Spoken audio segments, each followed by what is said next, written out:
தேர்தலில் நின்று வெற்றி பெற்று வர முடியும் என்பதை தலைவர் தளபதி அவர்கள் உருவாக்கியிருக்கிறார்கள். 2012ஆம் ஆண்டிலே பாரிஸ் மாநகரத்திலே ஒரு பெரிய மாநாடு நடத்தி உலக தலைவர்கள் எல்லாம் வந்தார்கள். அவர்கள் கேட்டார்கள், அதில் கேட்கப்பட்ட ஒரே கேள்வி, ஏழை ஒருவனால் இன்றைய காலத்தில் சட்டமன்றம் நாடாளுமன்றத்திற்கு செல்ல முடியுமா என்ற கேள்வியை 2012 கேட்டாங்க.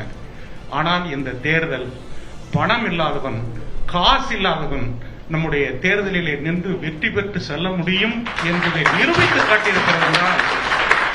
இதை ஜனநாயகத்தினுடைய ஒரு புரட்சியாக நான் கருதுகிறேன். அதனாலதான் இது கட்சிகளை கடந்து, நம்முடைய வேறுபாடுகள் மாறுபாடுகளை கடந்து எளிய மக்களுக்கான ஒரு பெரிய அரசியல், மகாத்மா காந்தி எடுத்ததை போல, பெரியார் எடுத்ததை போல, அம்பேத்கர் எடுத்ததை போல ஒரு பெரிய இயக்கமாக இது வளர வேண்டும். அதற்கான விதை ஊன்றப்பட்டு விட்டது.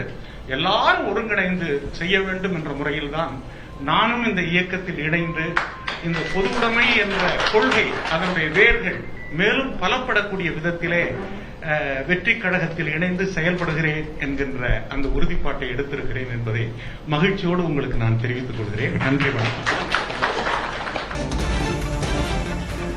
தவேகவில் இணைந்தார் கம்யூனிஸ்ட் மூத்த தலைவர் சி மகேந்திரன். கம்யூனிஸ்ட் கட்சியின் மாநில துணைச் செயலராக நீண்ட காலம் பதவியில் இருந்தவர். தவேகவில் இணைந்தார் கம்யூனிஸ்ட் மூத்த தலைவர் சி மகேந்திரன். அண்மை செய்தியாக பார்க்கிறோம். கம்யூனிஸ்ட் கட்சியின் மாநில துணைச் செயலராக நீண்ட காலம் பதவியில் இருந்தவர். தவேகவில் இணைந்திருக்கிறார் கம்யூனிஸ்ட் மூத்த தலைவர் சி மகேந்திரன். அவர் கட்சியில் இணைந்த பிறகு அளித்த அந்த பேட்டியை பார்க்கலாம். நான் அரசியலில் மிகவும் வித்தியாசமானவன். அனைவரும் தமிழ்நாட்டில் இருக்கக்கூடிய பல சிறைச்சாலைகளில் போராட்டங்களில் பங்கு பெற்று சிறையில் இருந்தவன். 18 வயசிலிருந்து கிட்டத்தட்ட என்னுடைய பணியை துவங்கி இன்று வரை கம்யூனிஸ்ட் இயக்கத்திற்காக போராடி கொண்டிருக்கிறவன். நான் ஏன் இப்பொழுது இந்த இயக்கத்திற்கு வந்தேன் என்பது மிக முக்கியமான ஒரு கேள்வி. அதுவும் ஒரு சிகப்பு துண்டை போட்டுட்டே செயல்பட வேண்டும் என்று விரும்புகின்றேன். இந்த இயக்கத்தில் என்னுடைய சிகப்பு துண்டை எடுக்காம நான் இதை போட்டுக்கொண்டே செயல்பட வேண்டும் என்று நினைக்கின்றேன். அதற்கு என்ன காரணம் என்றால், என்னுடைய வாழ்நாள் முழுவதும் சிந்தித்து நிறைவேற்ற முடியாத ஒரு பிரச்சனை என்ன என்றால் ஊழல் ஒழிப்பு தான். அதை ஒழிக்க முடியும் என்ற ஒரு நம்பிக்கையை பெரும் மதிப்பிற்குரிய நம்முடைய தமிழகத்தினுடைய முதலமைச்சர் தந்திருக்கிறார். அதனால் தான் இதில் நான் இணைகிறேன். இரண்டாவது, இந்த சமூகம் என்பது மேல்தட்டு மக்களுக்கான, ஆதிக்கக்காரர்களுக்கான வசதிகளை மட்டுமே அது செய்து கொடுக்கிறது. இது என்னதான் அரசியல் பேசினாலும் சரி. ஆனால் ஒடுக்கப்பட்ட ஒருவனுக்கு அரசாங்கத்தினுடைய பணம், அரசாங்கத்தினுடைய உணர்வுகள் இவையெல்லாம் சாதாரண ஒடுக்கப்பட்ட ஒருவனுக்கு கொண்டு போய் கொடுப்பதற்கான ஒரு சாத்தியத்தை இந்த தேர்தல் நம்முடைய முதல்வர் விஜய் அவர்களுடைய தலைமையிலே துவக்கி வைத்திருக்கிறது. அது தமிழ்நாட்டின் வெற்றி மட்டுமல்ல, இந்தியாவின் வெற்றியாக நான் கருதுகிறேன். இப்படி ஒரு வெற்றியை இந்தியாவில் எங்கேயுமே பார்க்க முடியாது.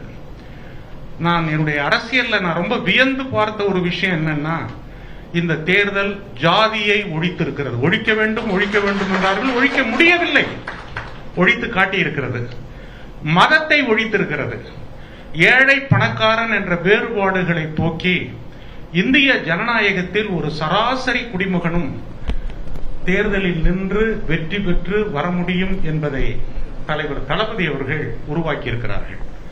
2012ஆம் ஆண்டிலே பாரிஸ் மாநகரத்திலே ஒரு பெரிய மாநாடு நடத்தி உலக தலைவர்கள் எல்லாம் வந்தார்கள். அவர்கள் கேட்டார்கள், அதில் கேட்கப்பட்ட ஒரே கேள்வி, ஏழை ஒருவனால் இன்றைய காலத்தில் சட்டமன்றம் நாடாளுமன்றத்திற்கு செல்ல முடியுமா என்ற கேள்வியை 2012 கேட்டாங்க. ஆனால் இந்த தேர்தல் பணம் இல்லாதவன், காசு இல்லாதவன் நம்முடைய தேர்தலிலே நின்று வெற்றி பெற்று செல்ல முடியும் என்பதை நிரூபித்து காட்டியிருக்கிறார். இதை ஜனநாயகத்தினுடைய ஒரு புரட்சியாக நான் கருதுகிறேன்.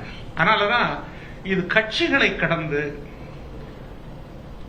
நம்முடைய வேறுபாடுகள் மாறுபாடுகளை கடந்து எளிய மக்களுக்கான ஒரு பெரிய அரசியல், மகாத்மா காந்தி எடுத்ததை போல, பெரியார் எடுத்ததை போல, அம்பேத்கர் எடுத்ததை போல ஒரு பெரிய இயக்கமாக இது வளர வேண்டும். அதற்கான விதை ஊன்றப்பட்டு விட்டது.